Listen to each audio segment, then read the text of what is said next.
حضور علیہ الصلوۃ والسلام کے حسن مبارک کے بارے میں شاعر کہتے ہیں کہ نگاہ برق نہیں، نگاہیں کوئی بجلی وغیرہ نہیں، چہرہ سورج نہیں، چہرہ آفتاب نہیں، وہ آدمی ہے مگر اسے دیکھنے کی تاب نہیں۔ حضرت عبداللہ ابن عباس کی روایت اسی کے مطابق بالکل بیٹھتی ہے فٹ، کہ حضرت عبداللہ ابن عباس کہتے ہیں کہ جب کبھی ہم حضور علیہ الصلوۃ والسلام کو دیکھتے کہ حضور چراغ کے سامنے آتے تو چراغ کی روشنی کم ہو جاتی، آقا کے چہرے کا نور اس پر غالب آ جایا کرتا تھا۔ بات کو ذرا غور سے سمجھیں، حضور جب سورج کے سامنے آتے، حضور جب سورج کے سامنے آتے تو عبداللہ ابن عباس مفسر قرآن اتنے بڑے صحابی کہتے ہیں جب حضور سورج کے سامنے آتے تو سورج کی روشنی ماند پڑ جاتی تھی، ہلکی پڑ جاتی تھی، اور حضور کے چہرے کا نور اس پر غالب آ جایا کرتا تھا۔ نگاہ برق نہیں، چہرہ آفتاب نہیں، وہ آدمی ہے مگر اسے دیکھنے کی تاب نہیں۔ اور مولانا حسن رضا فرماتے ہیں کہ ایک جھلک دیکھنے کی تاب نہیں عالم کو، وہ اگر جلوہ کرے تو کون تماشائی ہو۔ شاہ عبد الرحیم کہتے ہیں کہ میں نے حضور علیہ الصلوۃ والتسلیم سے یہ پوچھا جب خواب میں مجھ پر کرم ہوا، حضور کا دیدار ہوا، کرم ہو گیا، تو کہتے ہیں میرے ذہن میں ایک سوال تھا، سوال یہ تھا کہ حضور علیہ الصلوۃ والسلام کے چہرے کو دیکھ کر وہ معاملات پیش نہیں آئے جو حضرت یوسف علیہ السلام کے حسن کو دیکھ کر کے مصر کی عورتوں نے انگلیاں ہی ہاتھ ہی کاٹ لیے، اور یہاں ایسا کوئی معاملہ پیش نہیں آیا۔ تو کہتے ہیں میرے ذہن میں یہ سوال تھا، حضور کا دیدار ہوا، حضور کی خدمت میں نے عرض کی یا رسول اللہ یہ تو بتائیے کہ آپ کے چہرے کو دیکھ کر ایسا کوئی معاملہ پیش نہیں آیا جو حضرت یوسف علیہ السلام کے حسن کو دیکھ کر معاملہ پیش آیا تھا۔ تو حضور علیہ الصلوۃ والسلام نے فرمایا کہ اللہ تعالیٰ نے غیرت محبت کی وجہ سے، کہ کوئی اپنا محبوب کسی کو دکھاتا نہیں ہے، غیرت کی وجہ سے مجھ پر 70,000 پردے رکھ دیے ہیں، 70,000 حجابات رکھ دیے ہیں، 70,000 پردے ہیں۔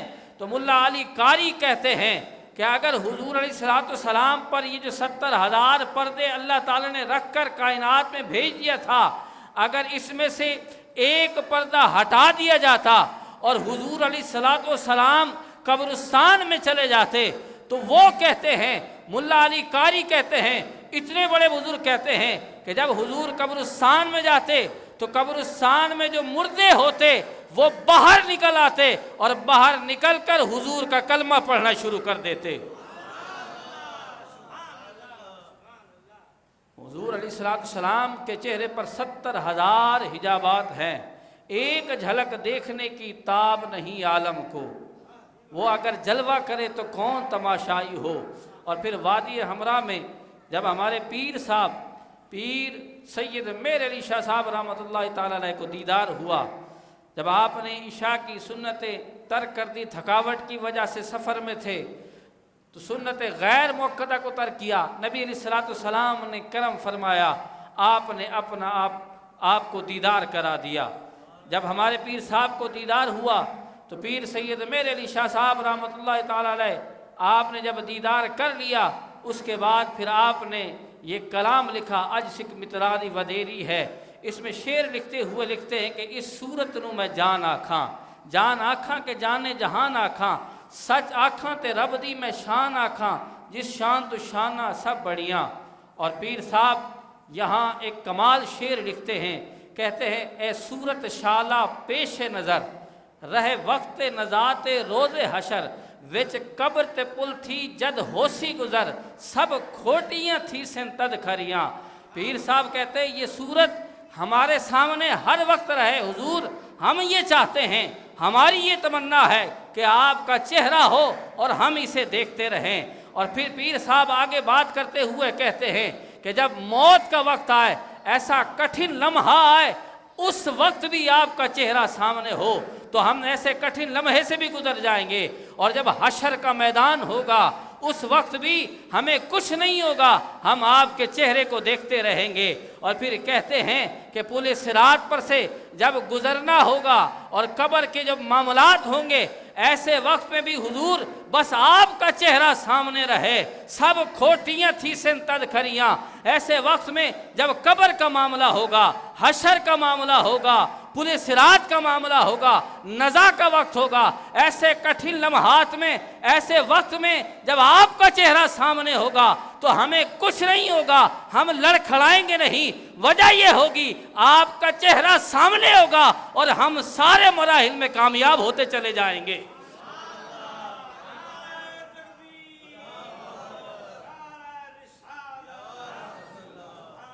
آگے پیر صاحب کہتے ہیں یعطیک ربک داستسا فتردادی پوری آسسا لجپال کریسی پاسسا وشفا تشفا، صحیح پڑھیاں۔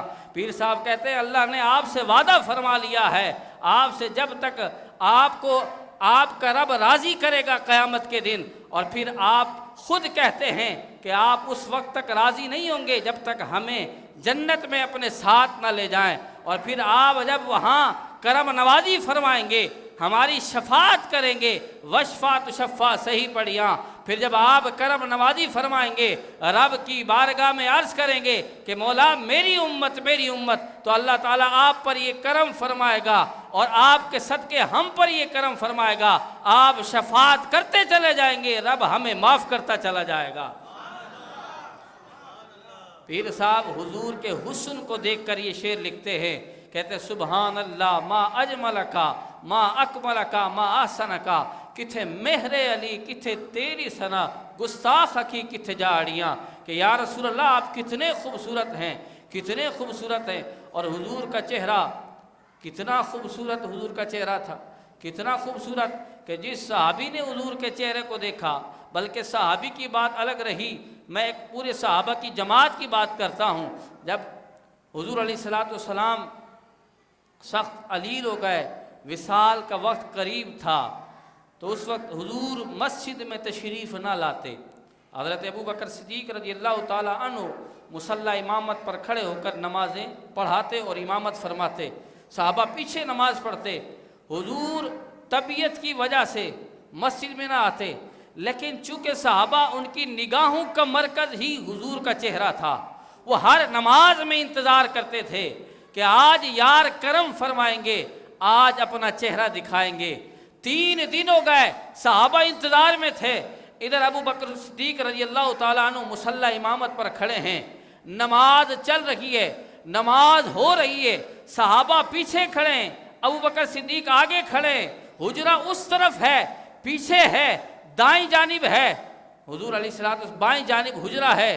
حضور علیہ السلام 3 دن ہو گئے، اور 3 دن ہونے کے بعد جب حضور علیہ السلام کے صحابہ بیتاب تھے کہ کہیں ایسا بھی ہو جائے، کوئی کرم ہو جائے، حضور اپنا جلوہ دکھا دیں، تو پردہ ہٹتا ہے حضور کے حجرے کا، اور حضور اپنے چہرے کو سامنے جب دکھاتے ہیں، اب صحابہ کیا کہتے ہیں حضور کے چہرے کے بارے میں؟ کہتے ہیں جب ہم نماز کی حالت میں تھے، حضور علیہ السلام نے حجرے سے پردے کو ہٹایا ہے اور اپنا جب دیدار کرایا ہے، صحابہ کہتے ہیں ہمارا یہ عقیدہ ہے کہ جب ہم نے حضور کے چہرے کو دیکھا، لگ یہ رہا تھا جیسے قرآن ہی کھل گیا ہو۔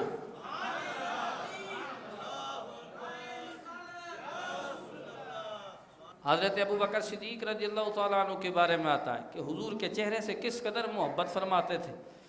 آپ کے بارے میں آتا ہے کہ جب شروع میں آپ نے اعلانیہ تبلیغ کی اجازت مانگی، حضور علیہ السلام کے چہرے سے ابوبکر صدیق رضی اللہ تعالیٰ عنہ کی محبت دیکھے۔ جب اعلانیہ تبلیغ کی اجازت مانگی حضرت ابوبکر صدیق نے کہ میں اعلانیہ تبلیغ کرنا چاہتا ہوں، ابھی ہم چھپ کر پیغام دے رہے ہیں، حضور میں اعلانیہ جا کر پیغام دینا چاہتا ہوں، تبلیغ کرنا چاہتا ہوں۔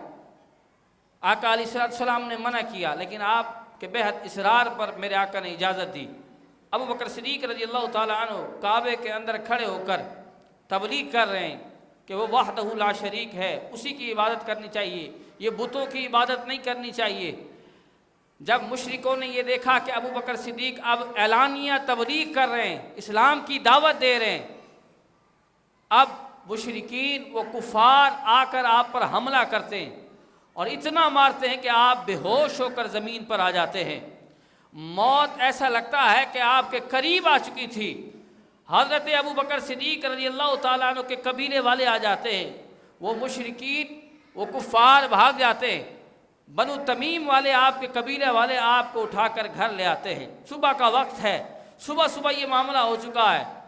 اب سارے آپ کے قبیلے والے انتظار میں تھے کہ ابو بکر صدیق جاگیں گے، ہوش آئے گا اور پھر یہ ہمیں اپنے دشمنوں کے بارے میں بتائیں گے، پھر ہم جا کر، کیونکہ یہ آپ کے قبیلے والے تھے، ہم جا کر مقابلہ کریں گے، ان سے لڑیں گے، ان سے بدلہ لیں گے۔ ابو بکر صدیق شام تک ہوش نہ آیا۔ جب ہوش آیا تو لب ہلنے لگے۔ آپ کے قبیلے والے آپ کے قریب گئے، کان کو قریب کیا۔ جب کانوں کو قریب کیا آپ کے لب کے، تو آپ یہی کہہ رہے تھے کہ مجھے چھوڑو، مجھے تو یہ بتاؤ میرے آقا کیسے ہیں۔ کہا مجھے چھوڑو، یہ بتاؤ میرے آقا کیسے ہیں۔ قبیلے والے جو آگے بڑھے تھے انتظار میں تھے کہ یہ نام لیں گے مشرکین کا اور ہم بدلہ لیں گے، وہ چھوڑ کر چلے گئے۔ کہا ہم تو ان کے لیے آئے تھے، یہ کسی اور کے لیے جی رہے ہیں۔ اب آپ کی والدہ کہتی ہے کہ صبح سے آپ بھوکے ہیں، پیاسے ہیں، پانی پی لو، کچھ کھا لو۔ ابو بکر صدیق رضی اللہ تعالیٰ عنہ کا حضور کے چہرے سے پیار دیکھے۔ ابو بکر صدیق کہتے ہیں کہ جب تک میں حضور کے جلووں کو نہیں دیکھ لوں گا، حضور کے چہرے کی زیارت نہیں کر لوں گا، اس وقت تک نہ پیوں گا نہ کھاؤں گا۔ آپ کی والدہ کہتی ہیں اے ابو بکر صدیق، اے میرے بیٹے، مجھے تو نہیں پتا کہ آپ کے نبی کون ہیں، آپ کے ساتھی کون ہیں، کہاں ہیں۔ آپ نے بتایا ام جمیل کے پاس جائیں، وہ اسلام لا چکی تھی۔ کہا ان کے پاس جائیں، انہیں پتہ ہے، ان سے پوچھیں حضور کیسے ہیں۔ جب تک میں حضور کے چہرے کی زیارت نہیں کر لوں گا، نہ کھاؤں گا نہ پیوں گا۔ ابو بکر صدیق رضی اللہ تعالیٰ عنہ نے، آپ نے جب یہ ارشاد فرمایا، آپ کی والدہ ام جمیل کے پاس گئیں، کہا کہ ابو بکر صدیق جو میرا بیٹا ہے اس کے ساتھ یہ معاملہ ہو چکا ہے۔ آپ آئیں، دیکھا، جب آپ کی حالت کو دیکھا کہ کفار نے اتنا مارا ہے، تو ام جمیل رونے لگی، زار و قطار رونے لگی۔ اور ام جمیل نے کہا یہ کیا معاملہ ہو گیا، بتایا کہ اس طرح معاملہ ہو گیا۔ ابو بکر صدیق کہتے ہیں اب دیر نہ کرو، جلدی کرو۔ آپ کہتے ہیں بس مجھے حضور کی بارگاہ میں لے جاؤ، بس میں حضور کے چہرے کو دیکھنا چاہتا ہوں، میں حضور کے چہرے کی زیارت کرنا چاہتا ہوں، میری پرواہ چھوڑو، بس میں حضور کے جلوے دیکھنا چاہتا ہوں۔ ام جمیل نے پکڑا ہے، آپ کی والدہ نے پکڑا ہے، آپ کو حضور کی بارگاہ میں لے گئے۔ حضور علیہ السلام ابو بکر صدیق کو دیکھ کر رو رہے ہیں، ابو بکر صدیق حضور کو دیکھ کر رو رہے ہیں۔ ابو بکر صدیق رضی اللہ تعالیٰ عنہ حضور کو دیکھ کر خوشی کے آنسو نکل رہے تھے کہ میرا یار بالکل ٹھیک ہے۔ حضور علیہ السلام پر اپنی جان قربان کرنے کے لیے ہر وقت حضرت ابو بکر صدیق تیار ہیں کہ کروں تیرے نام پہ جاں فدا، نہ بس ایک جاں تو جہاں فدا، دو جہاں سے بھی نہیں جی بھرا، کروں کیا کروڑوں جہاں نہیں۔ ہر وقت صحابہ حضور کے چہرے پر اپنی جان قربان کرنے کے لیے تیار ہیں۔ اور حضور علیہ السلام کے چہرے کی بات کر رہا ہوں۔ ایک آئینہ جو ہوتا ہے، آئینہ، یہ شیشہ، یہ بڑا بے وفا ہوتا ہے۔ جو اس میں دیکھتا ہے آئینہ اسے ہی اپنا چہرہ دکھاتا ہے۔ آئینہ بڑا بے وفا ہوتا ہے، آئینے میں جو دیکھتا ہے اسی کی شکل اسے نظر آتی ہے، اس کے بعد اگر کوئی دوسرا آتا ہے اس میں دیکھتا ہے تو اس کی شکل نظر آتی ہے۔ اور آئینہ جو ہے ایک نبی علیہ السلام بھی رکھتے تھے اپنے پاس، اور یہ آئینہ رکھنا اپنے پاس یہ سنت رسول ہے، اپنے پاس ایک آئینہ رکھتے تھے۔ اب جس آئینے میں نبی علیہ السلام نے اپنا چہرہ دیکھا تھا، تو پھر اس کے بعد آئینے نے کیا عمل کیا؟ آئینے کا کام یہ ہے جو اس میں دیکھتا ہے وہ اس کی تصویر کو اپنے اندر بسا لیتا ہے، پھر وہ بے وفائی کرتا ہے اگر کوئی دوسرا آ کے دیکھ لیتا ہے۔ لیکن جب حضور نے اپنے پاس ایک آئینہ رکھا ہوا تھا، اس آئینے میں جب حضور دیکھتے تھے، پھر آئینے نے یہ عمل کیا ہے، یہ کام کیا ہے کہ ادھر بے وفائی نہیں دکھائی ہے، کیونکہ اس آئینے میں پھر اس نے اپنے یار محمد عربی کو بسا لیا تھا۔ صحابہ کہتے ہیں جب بھی حضور کے وصال کے بعد ہمیں حضور کی یاد آتی، حضور کے دیدار کی تڑپ بڑھ جاتی تو ہم حضرت میمونہ کے پاس چلے جاتے۔ وہ آئینہ جو حضور کا تھا وہ حضرت میمونہ کے پاس تھا، ہمیں حضور کے جلوے دیکھنے ہوتے، تڑپ بڑھ جاتی۔ حضور کی جدائی میں ہم حضرت میمونہ کے پاس جاتے، حضرت میمونہ ہمیں وہ آئینہ دکھا دیتی۔ جب ہم اس آئینے میں دیکھتے تو اس میں ہمیں اپنا چہرہ نظر نہیں آتا بلکہ آقا کے جلوے نظر آیا کرتے تھے۔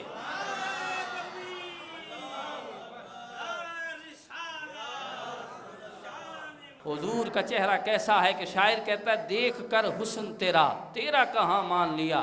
ارے جس کو دیکھا ہی نہیں اس کو خدا مان لیا، جس کو دیکھا ہی نہیں اس کو خدا مان لیا۔ حضرت عبداللہ ابن سلام وہ کہتے ہیں، ان کے بارے میں آتا ہے عبداللہ ابن سلام یہودیوں کے بہت بڑے عالم، کہ جب حضور مدینہ میں آئے اور اونٹنی پر بیٹھے تھے اور ادھر حضور علیہ السلام ابھی مدینہ میں آئے تو میں مناظرے کے لیے تیار ہو گیا، اور آپ بہت بڑے عالم تھے یہودیوں کے۔ آپ نے کہا کہ میں جا کر مناظرہ کروں گا، یہ اللہ کے سچے نبی نہیں ہیں، میں جا کر مقابلہ کروں گا، بحث کروں گا۔ شاگرد بھی تیار ہو گئے کہ آج ہمارے استاد عبداللہ ابن سلام جو تورات کا علم رکھتے ہیں، زبور کا علم رکھتے ہیں، انجیل کا علم رکھتے ہیں، یہ جا کر آج حضور سے مقابلہ ہوگا، بحث ہوگی، مناظرہ ہوگا۔ جب حضور علیہ السلام کی بارگاہ میں پہنچے، جب حضور کے جلووں کو دیکھا، حضور کے چہرے کو دیکھا تو حضور کی بارگاہ میں چلے گئے اور عرض کی حضور جب میں نے آپ کے چہرے کو دیکھ لیا ہے تو یہ چہرہ میں نے پہچان لیا ہے، یہ چہرہ کسی جھوٹے نبی کا نہیں ہو سکتا، مجھے کلمہ پڑھا کر اسلام میں داخل کر دیجئے،